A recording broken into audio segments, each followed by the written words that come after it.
Yo, what's going on, guys? Goat here.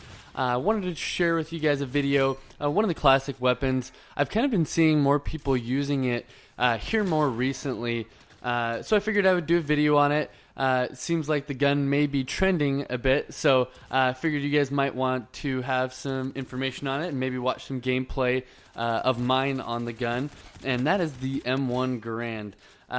This gun, it's obviously been around for a long time. It was in Call of Duty 2. It's been in 3 or 4 other Call of Duties since then. Very, very popular gun. And I think it was so popular, and why it keeps coming back in these games is because when it originally came out, in the first couple of games that it came out in, this gun was very, very viable.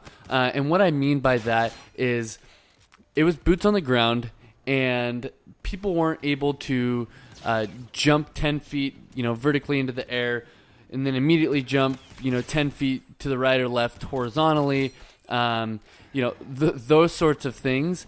And it wasn't as fast paced. And those boots on the ground games where, this gun, kind of first came out. And that's where this gun would be very, very viable. If you played on the boots on the ground version of this game, Tactical Team Deathmatch, I think that this gun would be absolutely phenomenal. Absolutely phenomenal might be a stretch, but it would be very good. What I found with this gun, it's very tough to use. That's because you have to be, dead on with your shots, which is difficult if people are jumping up, right, left, back, forward, what have you. You get the point. Because it's a bolt action rifle. It takes 2 shots if you hit them directly, pretty much from any distance, which is great. But hitting them with those 2 shots is rather difficult. And I found if you come up against 1 or 2 people that are kind of spread out horizontally, it's hard to be able to combat that. You're gonna have to jump straight up into the air, jump to the right, jump off a wall, do something to kind of divert yourself from their bullets, because you're not going to be able to get 1-2 on one person and 1-2 on the next really quick if they're from left to right.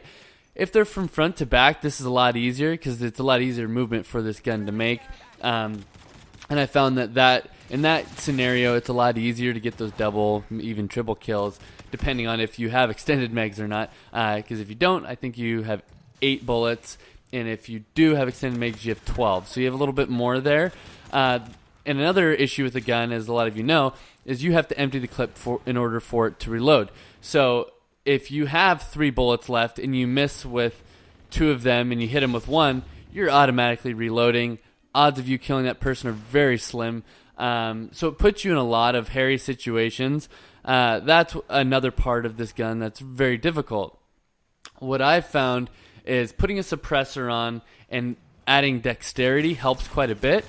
Just so when I get done with a gunfight with somebody, I can unload the rest of the clip. Also, obviously, putting scavenger on. I'll unload the rest of the clip and have that full clip ready to go for the next group of people that I come up against or what have you.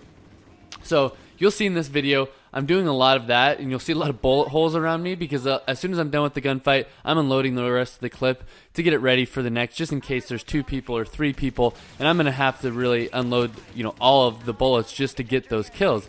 I mean, if you think about it, there's 3 people, you're, putting 2 bullets into them apiece, you're looking at, whatever that is, that's 6 bullets just for those if you hit them with every single one of those bullets.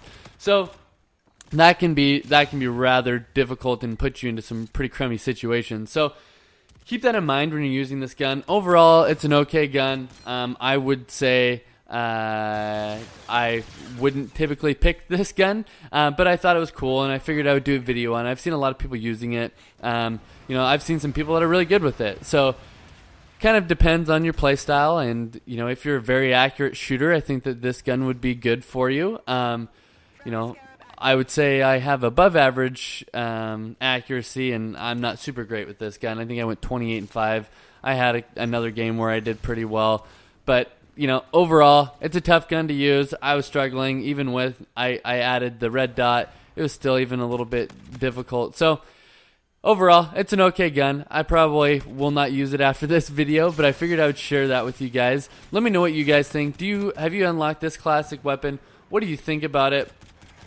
How have you played with it? Do you think that this gun will be back in Call of Duty World War II? Who knows? We'll see. I am assuming it probably will. Let me know what you guys think in the comment section. If you're new to the channel, make sure to subscribe and make sure to drop a like before you get out. All right, goats out.